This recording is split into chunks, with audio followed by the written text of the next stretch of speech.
Hello everybody, welcome back to my channel. Today we're going to talk about firmware 2.512. Stay tuned.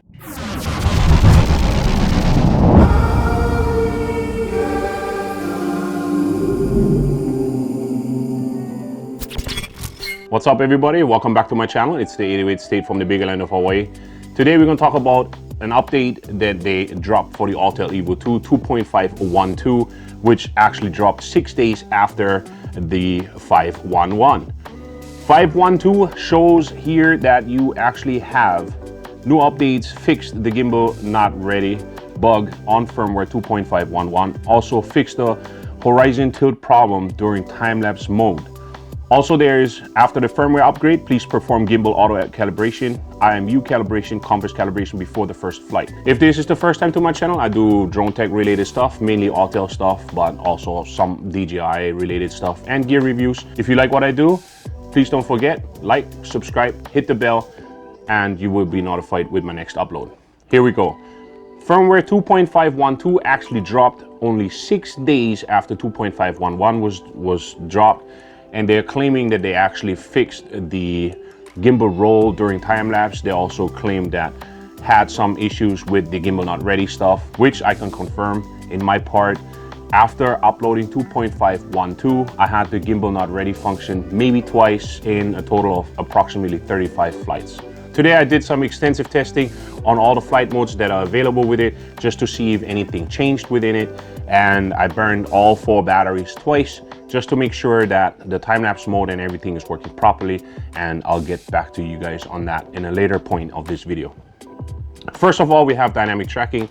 I tried dynamic tracking, have it follow me, and I was outside right there in the yard, walking around, going through a gate, having multiple obstacles around it, including a small condo. On the other side, I had a couple palm trees, then walking back through the gate, coming back through it, and having it close to my house, in between 2 buildings that are right there, which is my workshop slash studio, and also my regular house that I live in.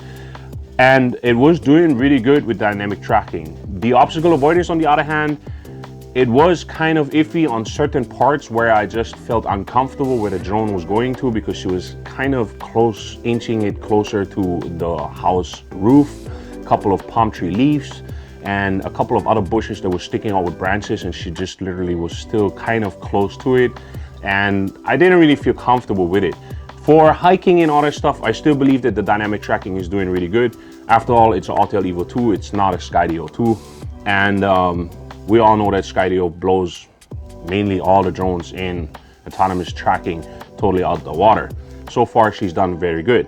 What they implemented though on this part is now that you have a slow speed and a fast speed that you can switch in between. So with the fast speed, it also suggests to you that obstacle avoidance might not be working at that time.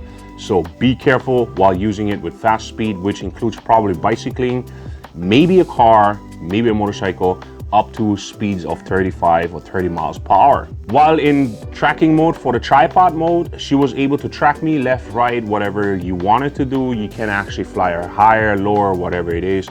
She was doing very good until I walked underneath her and she had to literally look down. She was able to track me all the way underneath her. Then she turned around and then she lost me as soon as I passed her, which is no biggie because usually you try to stay in front of her anyways and she just follows you by being mounted like tripod style. Another part that I tried out was the smart orbit, just to see how she reacted, because I had some issues where I'll try to do smart orbit with some surfers in the water and she wouldn't adjust directly for it, and she just would say that, oh, there's not enough contrast, the subject is not big enough, or you too far away. And I tried a big tree, a really big tree right next to my property. And because there's not much contrast and it's a lot of green, she wouldn't lock in at first, which is normal, which I understand and is not a problem at all. After she finally was able to lock into the tree, she did her perfectly round circle with the smart orbit, which works out perfectly. Which brings me to time-lapse. Time-lapse, you're actually capable now of using the manual mode. Before in 2.511, she would only stay in auto, which is very good. And the good part is manual mode lets you adjust all your exposure levels and all that stuff. But here's a big but.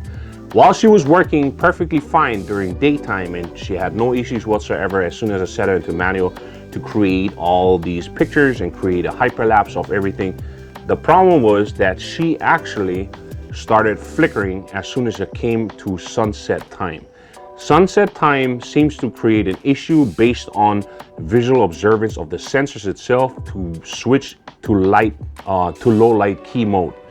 Low light key mode seems to interfere with the gimbal because I still can, as you can see here, got flickering based on darker colors, based on that she couldn't determine if the sky is really bluish or purplish or dark or blackish.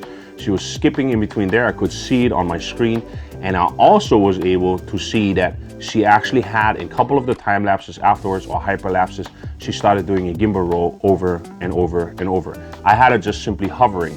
I did a perfectly nice 360 during the sunset, just trying to catch as much as I could. And as soon as I reached the darker parts right over here, you can see that she's flickering. So that flickering part, I'm not quite sure what it is. I'm not a tech expert in that one. I just can simply relay my experiences to you, that if you're going for sunrise or sunsets, that if you have darker spots or darker blackish, bluish kind of skies, she will start to flicker. I also got those flickers during regular manual mode while flying during daytime and having darker subjects. Like, let's say I fly over lava and I have the sunlight or the source of light behind me, she would flicker on certain occasions, and she would just do that, which in my eyes still needs to be worked on. So technically seen, they haven't really fixed that gimbal roll inside there. And yeah, so far update has been running, rolling through.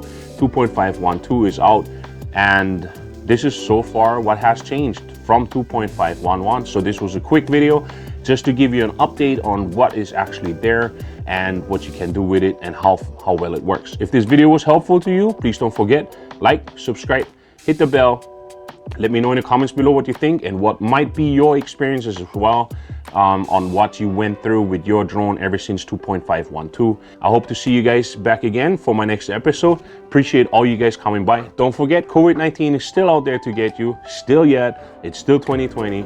It's kicking us all in the So therefore, wear your mask, wash your hands, and all the things. Please be a nice human.